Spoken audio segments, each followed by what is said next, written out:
we move to the second speaker of this evening, and may I invite Ms. Sarvadivadin. Smita Purushotam to share her thoughts on how she sees this book and what's her point of view on the steps ahead. Ms. Purushotam is the founder and chairperson of SiTARA, which is an acronym for Science, Indigenous Technology and Advanced Research Accelerator. She has also been the former ambassador to Switzerland from India. So please join me in welcoming Ms. Purushottam for a few kind words here. Thank you very much. Thank you very much. I'm truly honored to be participating in such an innovative venture. And I also really enjoyed your talk and also the Honorable Minister's talk. It was inspiring and very modern in its approach, which I really appreciated because having lived in countries where, Switzerland has been number one in innovation for the last how many years I've forgotten, but all these countries have very disruptive innovation ecosystems. And we need to think in a very modern way about creating a very innovative ecosystem. And so I'm very happy to be part of your wonderful enterprise. And I must say that when I read the synopsis for the book a few weeks ago, it stuck in my mind because it was very refreshing and uplifting, especially the doom and gloom that we are witnessing right now with the huge problem with the economy in the first quarter of this financial year.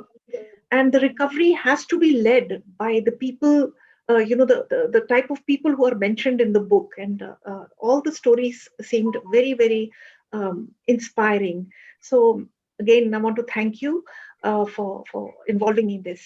And I especially liked a few ideas that were expressed in the book, and that is the difference in approach to education systems, not just rote and, the traditional type of learning, but something which leads a person to think for himself or herself and chart out a different path, as you said, as an employment creator, not a seeker.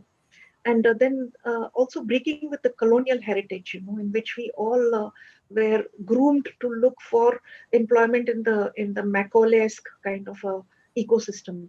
That also I liked. I also liked the slight dig at failed entrepreneurs like Vijay Mallya's, etc. The flamboyant types who did not believe in the three letters that you talked about. Passion, hunger, and discipline. Initially, when you mentioned PhD, I said, "Oh my God, this is the same old traditional way of looking at things."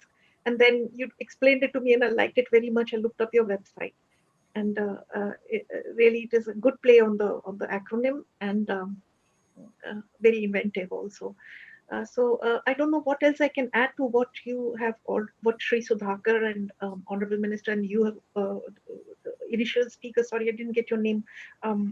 Said, but these are the small takeaways. But again, you can be the foundation of. The movement you're describing can be the foundation of creating a fresh innovation ecosystem in our country, because we desperately need that.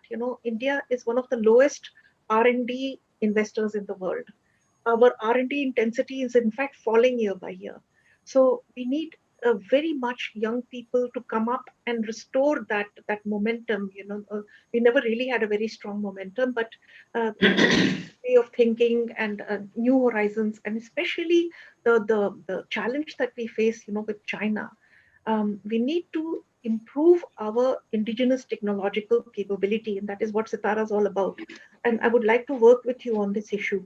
So apart from looking at the motivational factors that inspire the entrepreneur and the educational ecosystem, the parental sponsorship, etc., or lack of it, it's very important, and this is what SiTARA goes into, to look at the external environment. Because when Indians go abroad, I have got a report with me prepared by an American think tank.